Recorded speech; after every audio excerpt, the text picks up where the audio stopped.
Deputados preparam um projeto de lei que prevê anistia ao ex-presidente Jair Bolsonaro em caso de inelegibilidade.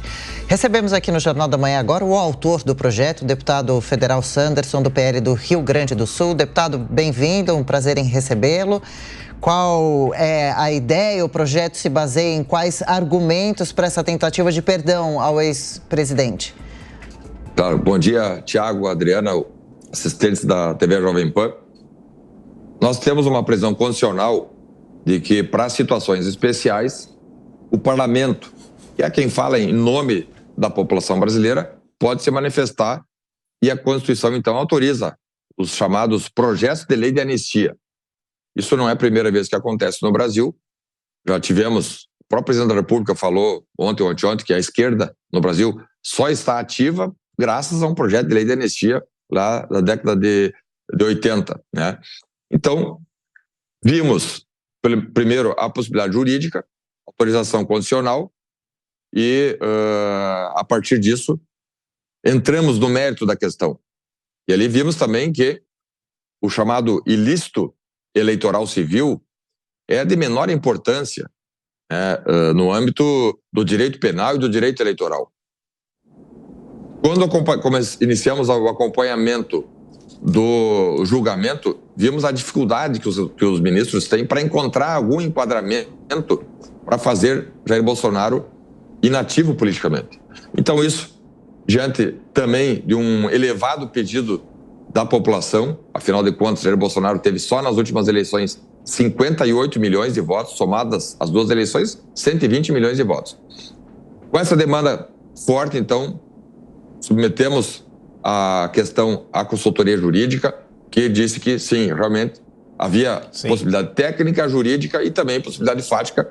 Vamos então apresentar o projeto agora de manhã ainda, com anistia de algumas situações especiais, só não é para todo mundo, né? Nós estamos ali excluindo casos que tenham relação com corrupção, com caixa 2, com lavar de dinheiro, com compra de votos, com violência, grave ameaça. Claro, crimes hediondos já tem proibição na Constituição, tortura, terrorismo, racismo. Essas situações já não podem, não tem autorização da Constituição para serem objeto de anistia, mas não é o caso. Então, sendo um crime, uma situação irrelevante no aspecto da sociedade brasileira, pela qual querem caçar os direitos políticos de Jair Bolsonaro, vamos propor o projeto de anistia, que quem vai dar a palavra é o parlamento. A próxima pergunta é de Amanda Klein. Deputado, bom dia.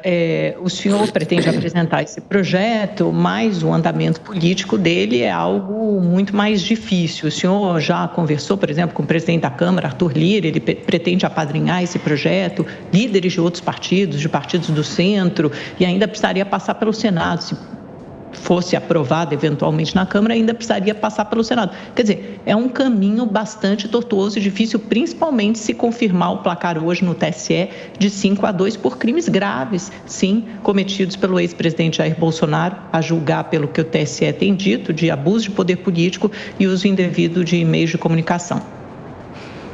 Claro, não, é um processo complexo, claro. Como quase todo processo legislativo é complexo, né? Precisa da aprovação da Câmara, né? O quórum não é qualificado, é um projeto de lei simples.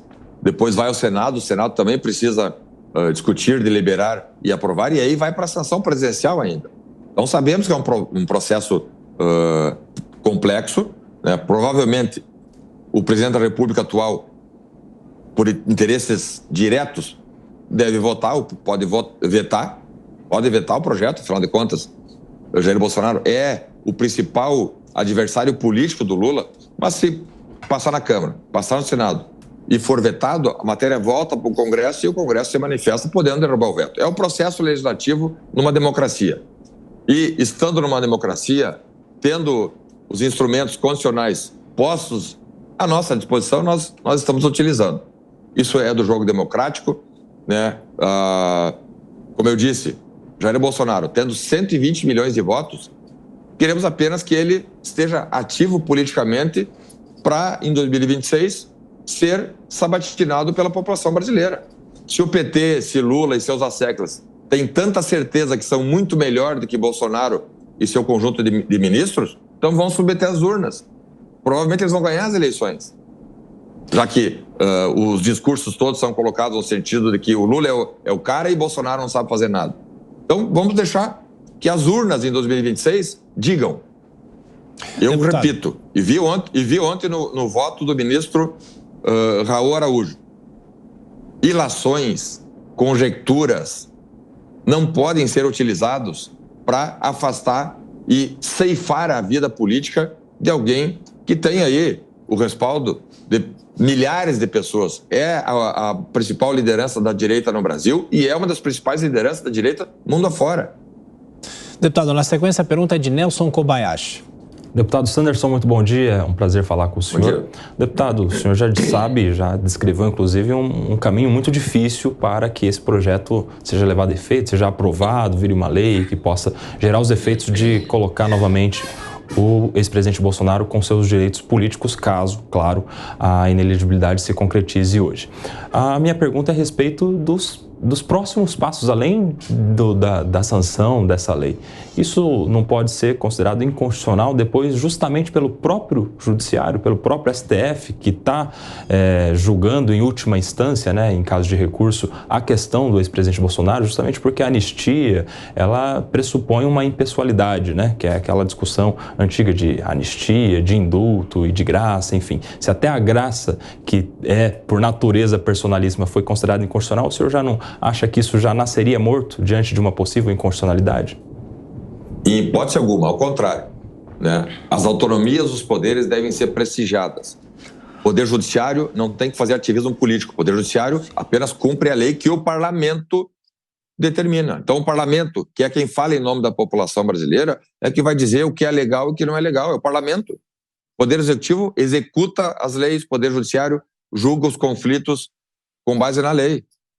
Então, ter em mente que é difícil superar a situação da anistia dentro do parlamento, então não temos mais nada a fazer dentro do parlamento, porque todos os projetos que nós encaminhamos, tratando sobre diversas matérias, podem ser aprovados e podem ser reprovados.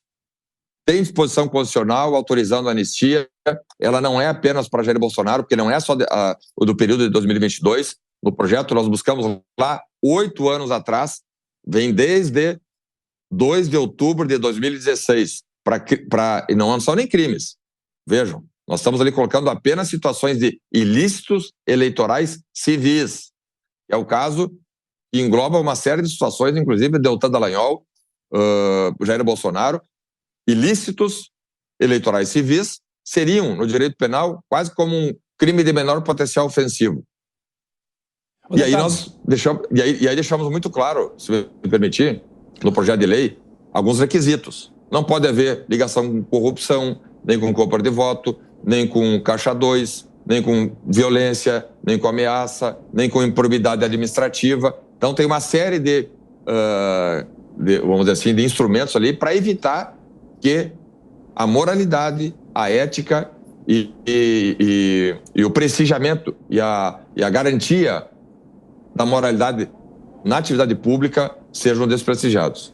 Deputado, suponhamos que o Congresso aprove esse projeto. Ele valeria apenas para a decisão esperada pelo Tribunal Superior Eleitoral, ao que tudo indica, é o que vai ocorrer? E se ele for condenado em outras instâncias, por outros processos, essa matéria também valeria? Teria uma abrangência para isso ou não? Não, é apenas para ilícitos eleitorais civis. Sim. Muito claro. Né? Não pega nenhum tipo de crime comum, né? Não pega nenhum crime que tenha imbricado dentro de si corrupção, desvio de dinheiro, né? Compra de voto, caixa 2, etc. Então é especificamente para esses crimes eleitorais menores, que achamos que é um exagero. Muitos analistas têm dito, e inclusive parlamentares da esquerda, confessando para nós que, sim, estão exagerando na dose. Né? Olha o caso lá do impeachment de Dilma Rousseff, quando ela teve seu mandato cassado, cumprindo rigorosamente os preceitos constitucionais e legais, Câmara votou, Senado votou, o STF homologou e teve seus direitos políticos mantidos, mesmo a Constituição determinando que, como pena acessória, automaticamente perderia-se os direitos políticos. Não, o parlamento, com autonomia, diz não, ela vai ser cassada, mas os direitos políticos permanecem. Dilma Rousseff veio às eleições como candidata a Senado por Minas, e o povo mineiro disse não, não queremos. É isso que nós queremos, então. Que Jair Bolsonaro, que não cometeu crime algum, esteja ativo para que, se quiser, não é obrigatório, mas se quiser, ser uma opção para os brasileiros em 2026 escolherem entre ele ou entre o Lula ou entre qualquer outro candidato. Agora, está muito claro, o medo, o temor da esquerda é ter alguém forte como Jair Bolsonaro consigo. Eles querem eliminar qualquer possibilidade de ter um candidato forte que possa enfrentar e com possibilidade muito grandes de vitória, inclusive, nas questões presidenciais. Mas deixa eu só reforçar, desde 2016 até a data da publicação da lei. Então, não é especificamente para 2022. Pegam várias situações, cumprindo os requisitos que nós estabelecemos no projeto, né, de cumprimento de leis de responsabilidade fiscal, inclusive, né, não podem ter condenação por improbidade, nem por crime comum algum. Então, isso afasta, Tiago, qualquer possibilidade de um outro julgamento. Ah, mas um outro julgamento que venha a surgir, bem, aí, nessa situação, não caberia o projeto de anistia. E só para encerrar, deputado, caso Bolsonaro se torne mesmo inelegível e o projeto de anistia não avance, qual o senhor acha que deva ser a participação, o futuro político de Bolsonaro? Segue sendo e seguirá sendo o líder maior da direita e do conservadorismo no Brasil.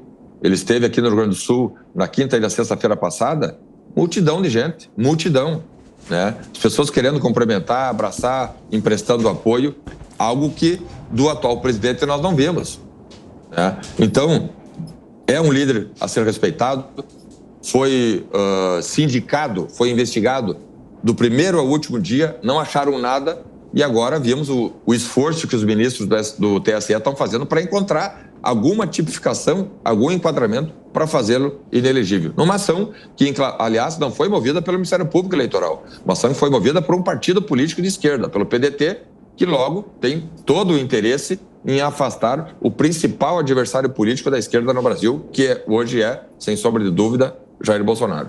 Deputado federal Biratã Sanderson, do PL do Rio Grande do Sul. Deputado, obrigada pela participação aqui no Jornal da Manhã. Até a próxima. Obrigado.